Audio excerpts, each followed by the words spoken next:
Today we're talking about age-friendly. Don't think it's just for older adults, it's for young people also. Stay tuned.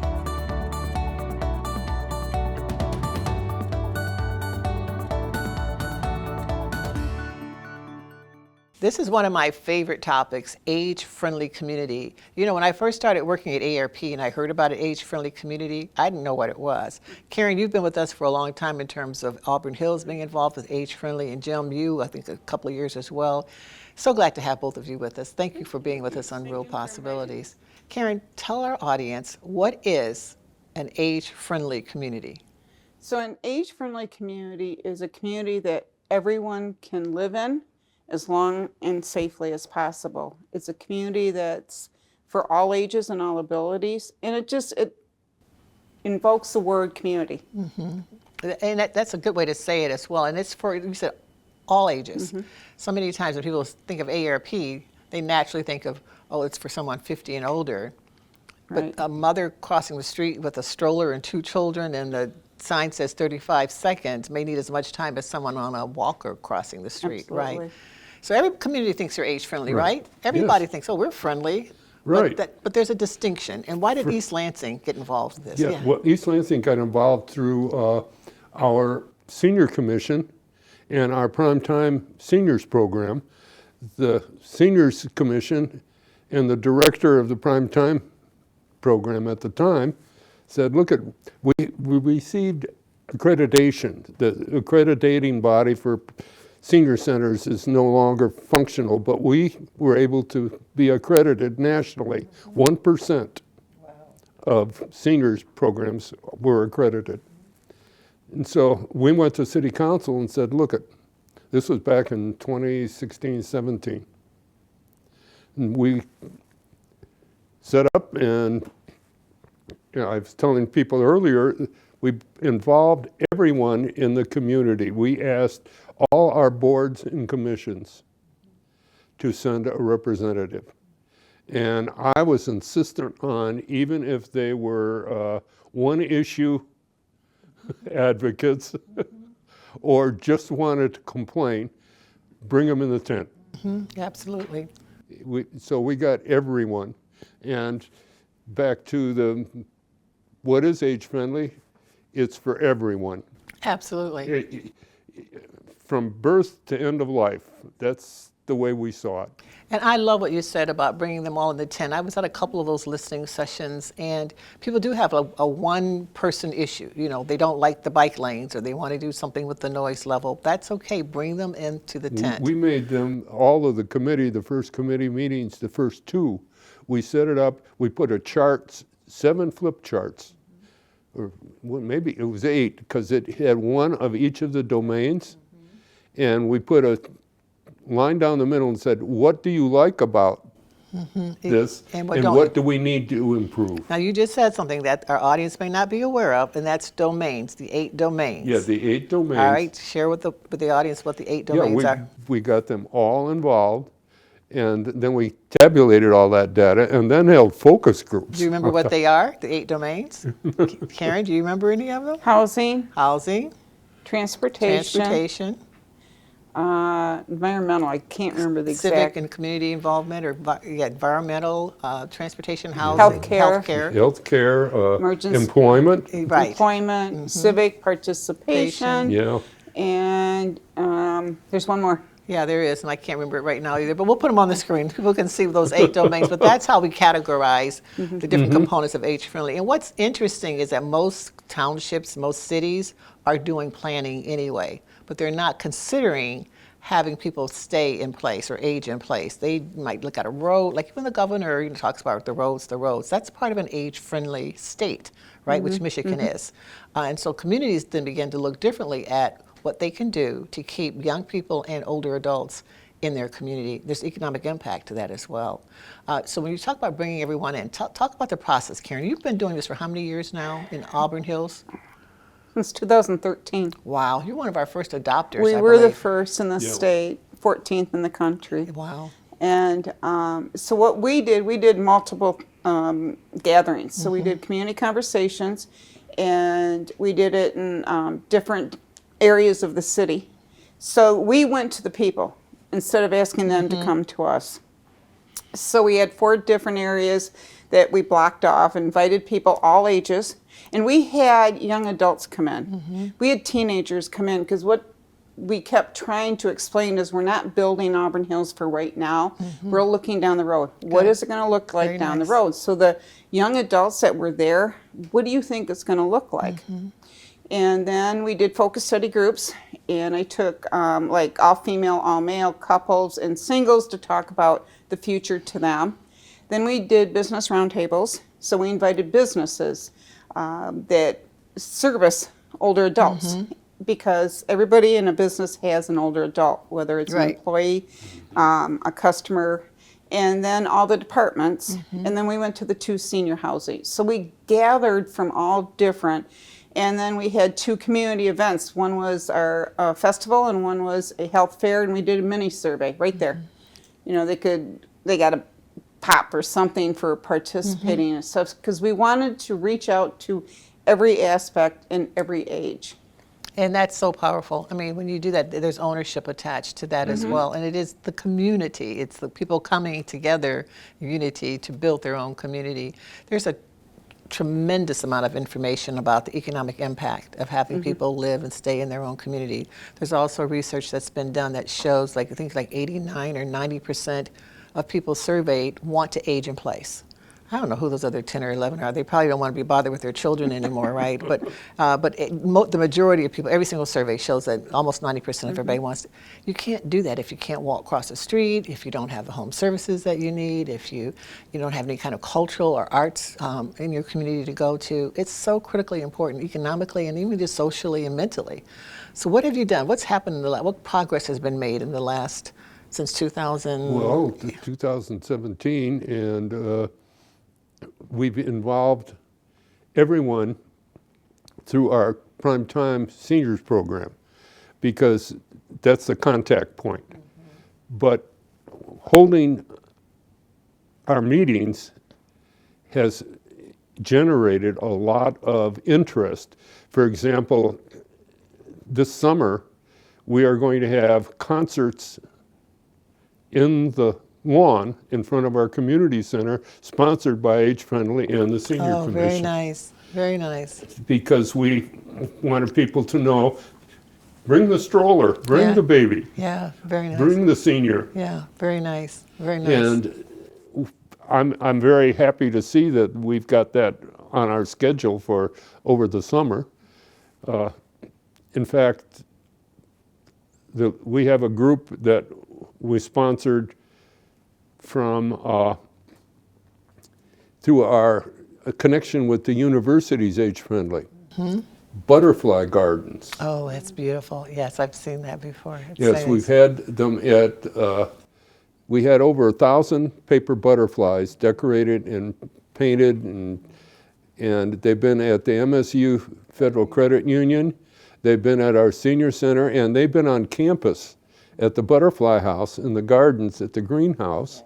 And we involve children, seniors, and college students. Love it. I love it. And there are a lot of partners, there are a lot of people that are connected. In East Lansing, Michigan, particularly, Age Friendly University they're looking at. Well, that's Michigan That's State. Michigan State They're University, certified right. internationally. Internationally. One of the first to be able to talk Yes, about. right. And even the new development that's going on, I think the $4 billion development is going to have housing for older adults as well. And housing, we know, is a major issue.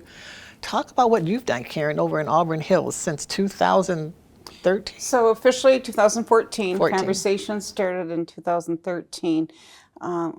So we selected low-hanging fruit and long-term goals. So low-hanging fruit, at the time, our newsletter was all electronic. They had decided to save money on postage and started doing everything electronic. Well, the seniors were talking to all our elected officials who were facilitators and planning commission, and everybody wanted the newsletter back. Now, even folks that weren't seniors, they wanted that paper document. So that came back. Building awareness with about home contractors, universal design. There was huge conversations with universal design.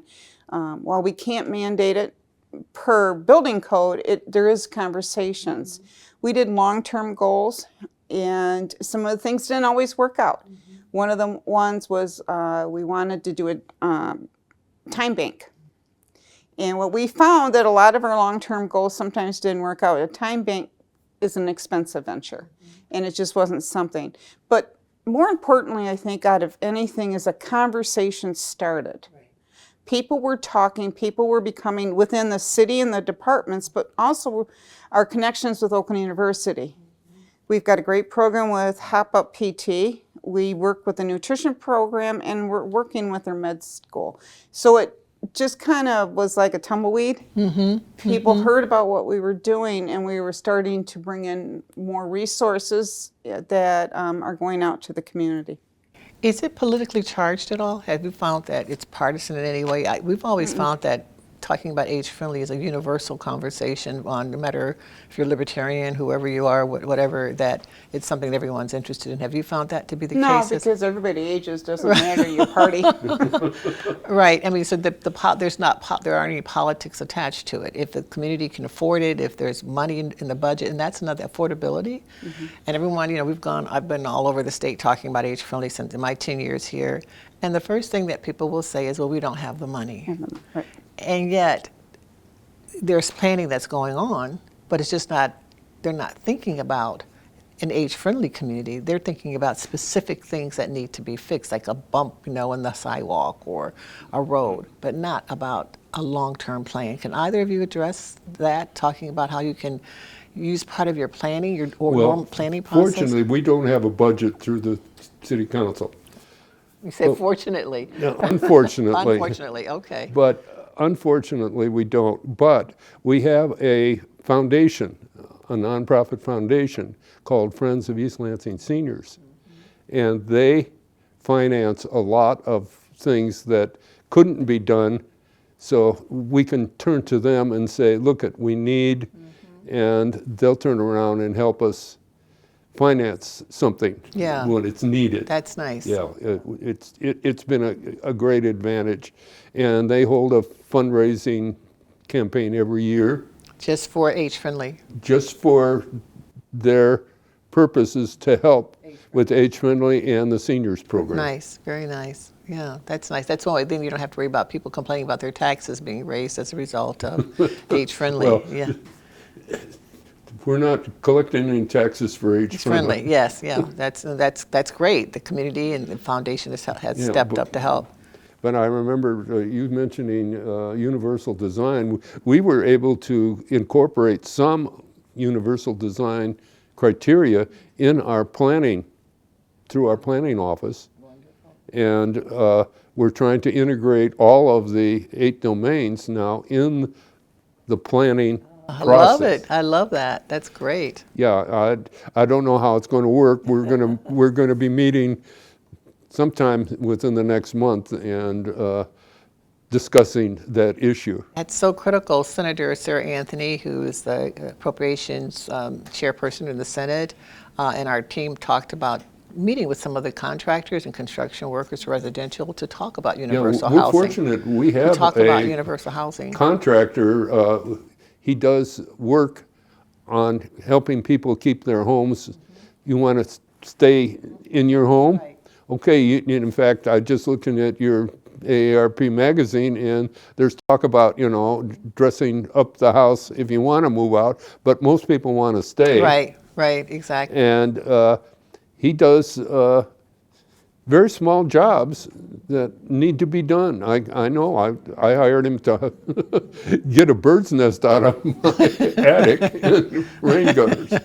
Yeah, and doing small things like putting, grip bars in the restroom or widening a door, doing them over a period of time allows you to stay in your home better as well. My home has been upgraded with lever handles, grab bars, and all of that in 2003 and 4. And what kinds of projects have you seen accomplished as a result of Auburn Hills being age-friendly? So you were talking about universal design, and our community development director, Steve Cohen, my partner in all of this age-friendly Auburn Hills, education. A lot of it was education because, contractors were thinking it's going to cost us more money if we widen the doorway a little bit wider when we're building homes. But the one direction I did receive from my boss at the time was, whatever you create, it's not going to cost us money, right? So, and I said, no, not at all. You know, and that's when you develop those partnerships. And working, I'll use Oakland University's physical therapy program. We work together to develop a program. It's called Hop Up PT. And it's in-home physical therapy with referrals from the community center, from the community. That's developed into a program now that is covered by insurance, and it's really grown. Our medical students have a telephone reassurance program. It's not medical based, but it's talking. We working with the nutrition department last year. We just finished our kitchen, and it's a cooking kitchen for teaching, and the students had to come in. Their final was to cook for 4 weeks different foods and teach the older adults. But it was the conversation started. Police and fire, they knew of us, but they didn't know what we did. And those conversations started talking about referrals and we do a home repair program. We have a volunteer home repair program, senior home assistance repair program that will put in those handrails and that type of stuff, get the bird's nest out, unless it's in a 20-foot tree.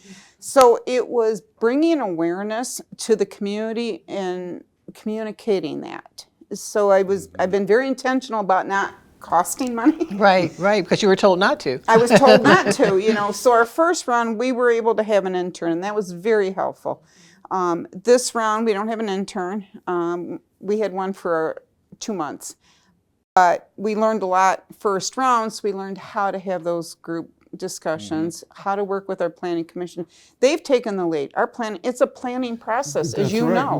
We're involved. It's really a planning process. Our planning director sits in on our committee. Right. So it was about building connections and bringing resources to the community that the city isn't paying for, but we're getting those connections and that intergenerational connection. And we've been doing the PT for quite a while, and I receive phone calls from some of the students that have graduated in their own profession, and I always tell them, call me. And I've gotten a couple calls, because the one thing I always tell them is, find the senior center in that community you're working in. Yes. It's always interesting when you sometimes this can be a little friction or chaotic when you get a lot of different people in the room and you're trying to come up with an end game, right? Yeah. With the plan.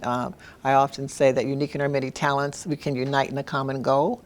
And so when you bring all different generations together and people together and to come up with something that everyone feels ownership of. And so for those people who are listening, other communities who are listening, because I know Detroit just came into the age-friendly community. Michigan was declared an age-friendly state. Mayor Bliss, when she was in Grand Rapids, did a phenomenal job in Grand Rapids, intergenerational parks, and where grandparents and children can go and exercise in the same park together or work out while they're swinging together. Detroit's doing all sorts of things with traffic lights. All of that's part of age-friendly. You just put it under an umbrella and start checking boxes. Yes. So we've got like a minute left. I want each of you to give folks listening some advice about what they can do to help make their community an age-friendly community, how they can get started doing that. What's the first thing you'd advise them to do? I would say find your champion in the community. Tailor it to your community. What's good for Auburn Hills is not the same for, Milford or up north. Make it your own and design it for yourself. Yes, but find the champion. Yes, agreed. In fact, you talk about intergenerational. With Michigan State, we now have a program called Generations Connect, where groups of students are signed up to work with individual seniors. And the funny thing is, we've got a list of students waiting because we have less seniors. The whole idea was to reduce isolation. Right, yeah. but it's turned into a great success, and all these students, they want to meet people Absolutely. in that upper age bracket. Absolutely. And that's a national program as well. Students in nursing programs or social services programs or social work, they need to know how to work with older adults. And Right. that's great experience for them on their resume. And they're there at least 4 years. Sometimes you get a paid caregiver and they're not there for 4 years or 3 years or 2 years. So that both of those excellent pieces of advice. We appreciate you so much and for the work that you are doing. You know, every community should be age friendly. We should feel comfortable walking down the street Yes. and safe. And because of the work you do, that's happening. Thank you so much. We look forward to continuing Well, to you're quite elevate the welcome. work you're doing. Thank you. CATA's regional mobility solutions can help seniors seize the day. Hear what riders and community leaders have to say about the value CATA brings to the lives of aging adults. Well, my name is Patsy Dillard, and I'm a Spectran and a big CATA rider for the buses, and I enjoy riding Spectran, CATA. I've been riding for like 30 years now, and then I ended up in a wheelchair. So I'm riding the big bus, and I'm like, it took me a long time, like almost a year, when I had my chair that I wasn't test driving it on the bus. But I finally got enough courage, and I started riding the bus, and I became a pro with it. Could turn, hit the right spots, and I really could bag up in there, and I really enjoyed riding. And then I had got a car, and I was like, it's more cheaper to keep riding the bus, and it's more safer for me. So that's what I continue to do. And now I'm not in the wheelchair anymore, thank God. I graduated to a walker. Bus drivers on Spectran, they're like, yeah, you're still doing it. And it's been a year and a half now, and I've been walking on my own, and they always give me props, like, keep up the good work, and I love it.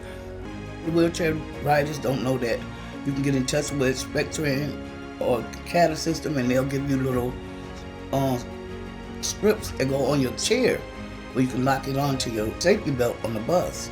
So a lot of people that don't know that, that's cool. Well, Spectran, they pick me up door-to-door service, and I love that. And I can just walk right out my door and to my doctor's office, no hesitation, and I love it like that. The proof is in the pudding when they come and get me, so. Yes, CATA, just keep what you're doing, keep on doing it, because I love it, and there's no problem with it. I'm Tracy Anderson with Impart Alliance at Michigan State University. Today I'm here with Jennifer and Jen from Mount Pleasant. We're here to talk about direct care and the impact that it has on your lives. Jennifer, tell me a little bit about how direct care impacts you directly. Your everyday existence. Jen is my caregiver 7 hours a day. And everything Jen helps with, and I often joke she's my right-hand woman, but she's actually my hands because I don't use them as much or I'm not as able. So little things that people can take for granted. I'm fortunate to have a direct care worker. I'm fortunate to have Jen help me. And it gets her to stay in her home, which is rewarding to me because I see a difference in people that have been hospitalized or been in their homes, and it's so rewarding to be able to let them stay in their homes. As a direct care worker, it's makes my life happy because, you get to be into a friendship with the people that you're with 7 hours a day, 5 days a week. Mm-hmm. I would imagine that's very rewarding. Yes, it is. It makes, and for me, it makes. I've been doing this for a long time, so it just like I love the work, and if you love the work, it's not as much of a work, if you know what I mean. Absolutely, that makes sense. So beyond the home, you're able to help Jennifer get out into the community and be an advocate. How does that make you feel? It makes me very honored and proud to be a part of what she's worked so hard for. Thank you. To learn more about Impart Alliance and our advocacy efforts, please visit our website at impartalliance.msu.edu. You've got a great story to tell, but I'm going to ask you a question. Why do we keep doing the same thing over and over? Why are we creatures of habit? Right. Well, I guess that's the way we're made, right? But sometimes we really have to examine why it is we're doing the things we're doing. So I call it the pot roast story. My mom tells this story, how she would always cut the end off. When she and Dad got married, she would always cut the end off the pot roast, you know, before she put it in the oven. And Dad was always like, well, Betty, why are you doing that? Well, then my grandmother moved in with us. And we actually, there were 11 of us in a little house, 8 kids, Mom, Dad, and my grandmother, my Irish grandmother. And Dad finally asked her, he said, Mary, you know, my Nana, Betty always cuts the end off the pot roast. What's up with that? You know, why do you do that? And she said, well, we asked, you know, my mom, and Mom said, well, I do it because you do it. Yeah. You did it. And she's like, oh, I know. It's because during World War II, you know, we had just a teeny tiny apartment with a teeny tiny oven. And I had to cut the end off the pot roast in order to fit it in the oven. So for years after, 20 years, you know, my mom's cutting the end off the pot roast for no good reason. But her mom did it, it was good enough for her. So sometimes it might be a good idea to re-examine why is it we're doing certain things. So you go to a so-called estate planning attorney and they say, oh, you need a will, just a will. Maybe you need more. Maybe you need to be thinking about long-term care. It might work out better for you. And you also need to communicate, right? Communication is key. Absolutely. Thank you so much, David. Thank you, Paul.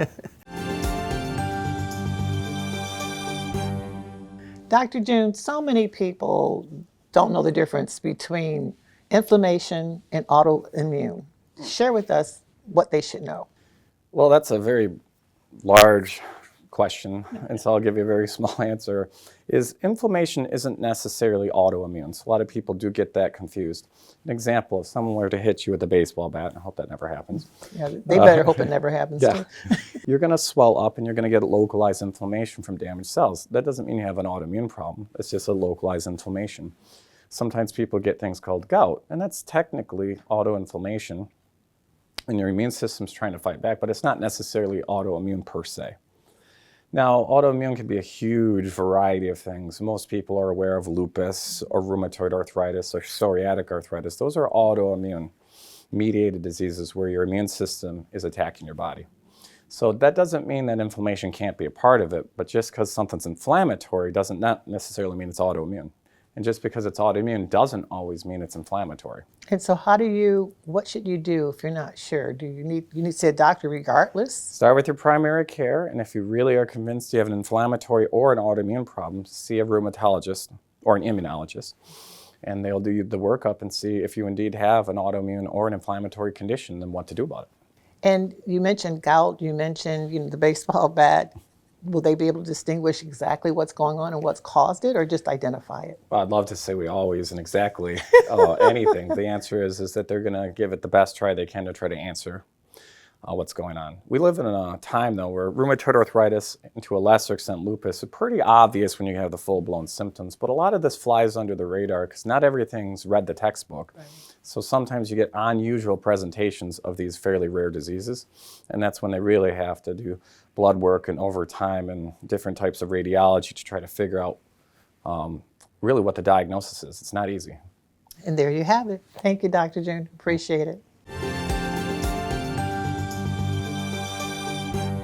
And thank you for watching AARP Real Possibilities. Hopefully you'll be in an age-friendly community soon. Thanks.